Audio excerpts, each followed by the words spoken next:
What's up, garden nerds? I'm about to turn your black thumb green, and it's gonna be the easiest thing you've ever done. Every reason that you think you're bad at gardening is wrong, and I'm gonna show that to you right now.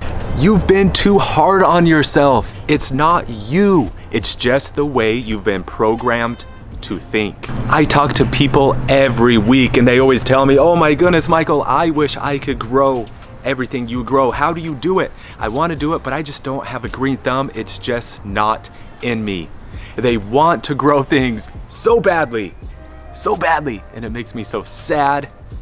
But I'm gonna change that today because everybody can do it. You just have to change your mindset just a little bit, and then you can grow anything and everything that you want to. And that's the whole purpose of this channel, is to help everybody learn how to grow whatever they want to grow, because it will bring you so much joy, so much peace. It will take away your anxiety, it will take away your stress. So I'm gonna show that to you right now. Okay, so let's get to it. But first, a joke. I know you've all heard that joke about the person that wants to get into gardening. They don't have any equipment, they don't have anything. So they go out and they spend $100 on a garden bed, they spend $50 on soil, they go out and they buy tomato seeds or they buy tomato starts, and then they spend the next 3 or 4 months watering and caring for this thing. They spend tons of time, and at the end of the day, they come out with one single red tomato. And they say, oh my goodness, this is the best tasting $150 tomato that I've ever grown. And they make that joke because they're depressed, they're sad because they tried so hard and all they got was one single tomato. I don't want that to be you.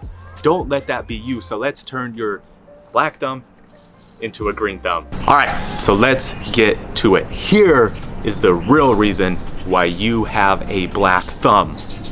Are you ready for it? The reason you have a black thumb is because you don't look at plants. You don't look at plants as living, breathing things like us humans. Let me say that again. You don't look at plants like living, breathing things just like us humans. You don't see plants as equal to us humans in terms of creating a healthy, sustainable ecosystem, but they are.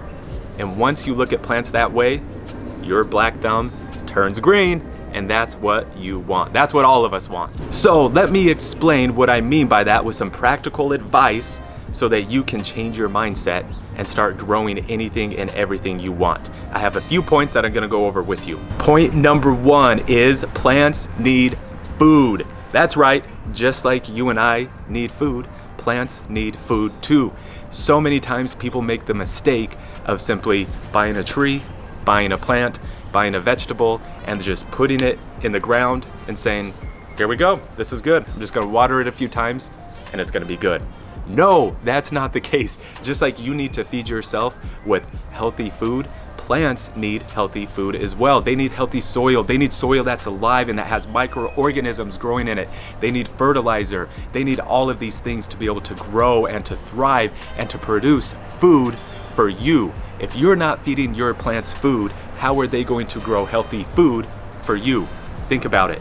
Again, think as plants as living, breathing things just like us humans. If you need to eat, plants need to eat.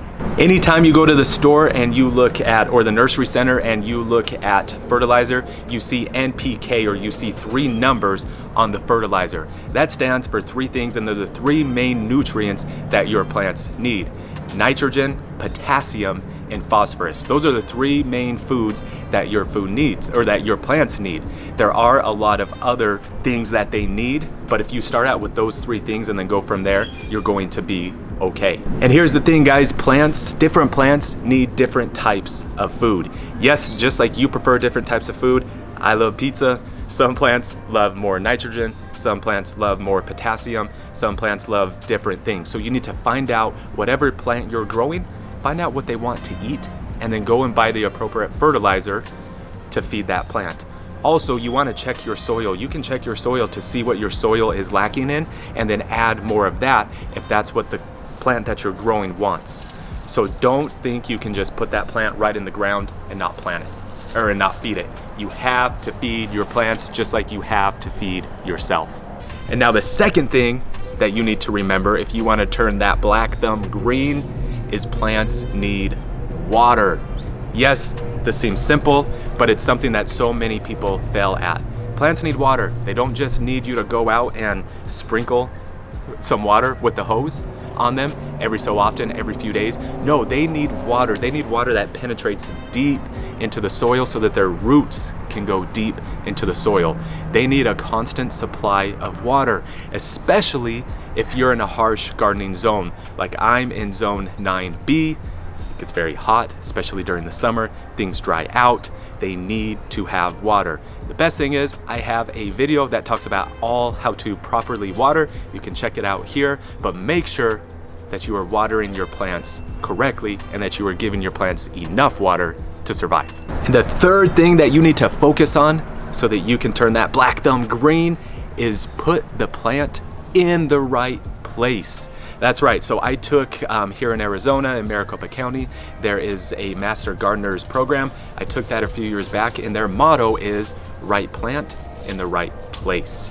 So many times people will buy this plant, this tree, whatever it may be, and it's a fragile young thing, a fragile young plant, and they go and put it in the middle of their yard where the sun is going to be down on it 12 hours a day in the middle of the summer, and that thing will just fry. It doesn't matter how much food you give it. It doesn't matter how much water you get it. It's not the right place for that plant. And then they go and they complain in gardening groups and they say, guys, I have a black thumb. I can't grow anything. How come this thing died? I suck. I'm going to give up at gardening. No, it's not that you are not good at gardening. It's that you put the plant in the wrong spot.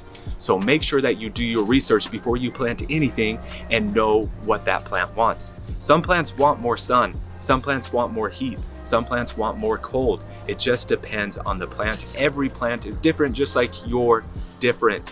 You may be cold all the time and want more heat, or vice versa. Again, remember, plants are living, breathing things just like us, and you need to take that into account when you're looking to plant anything in your yard. So remember, right plant, right place. And the last tip, tip number 4, about how to treat plants like us as living, breathing things is plants need friends. That's right, guys, plants need friends just like you and I need friends. Now, I know you may be a middle-aged person, you have kids, and you think, oh, I actually don't need friends. Friends aren't good, I don't have time for friends, but you get what I'm saying. Plants need friends, and here's the cool thing. I've done a video about this, you can check it out here, but here's the cool thing. Plants actually have an massive, extensive underground system called mycorrhiza where they can actually connect and talk with each other. They send signals back and forth to each other. They send nutrients back and forth to each other. They send warnings back and forth to each other. So trees are talking to each other underground. And believe it or not, they actually prefer to be around other trees. This is why in nature, this is why in forest, there is a mass density of trees and plants and things to that nature. That is what they prefer, and that's how they're going to thrive. Again, especially if you are gardening in a harsh environment, if you're trying to grow things in a harsh environment like the desert Southwest, the closer you plant your things together, the more they're going to thrive off of each other, the happier they're going to be. They're going to keep each other cooler. They're going to keep more moisture in the soil. It's going to be easier to grow things, and it's going to turn that black thumb green. So remember, just like humans that are living, breathing things, trees, plants, vegetables, all of that, they need friends. They want to be planted closely together. So don't plant a tree in the middle of your yard with no other trees or plants around it. It will not be happy. It'll be sad, and it's not going to grow how you want it to grow. All right, garden nerds, so it is as simple as that. Stop being so hard on yourself. It's not you that has a black thumb. It's just your mind, your mindset. You've been going about it all wrong. Plants are not here just to simply serve us and have no other utility. Plants are living, breathing things just like us. Remember that. That is how you turn your black thumb green. Plants are living, breathing things just like us, and we need to treat them accordingly. And if we can work in harmony with plants, trees, vegetables, everything that we're growing, we will have green thumbs. It will be so easy for you to grow anything that you want. You just have to change your mindset. And again, that's what we want, because that's what brings us happiness. That's what heals our souls. That's what heals the earth, is by planting more things in the ground. So I hope this helps. As always, if you have any questions, please post them below. My goal is to help you be able to grow anything and everything that you want. Thanks for watching, Garden Nerds. We'll see you in the next video.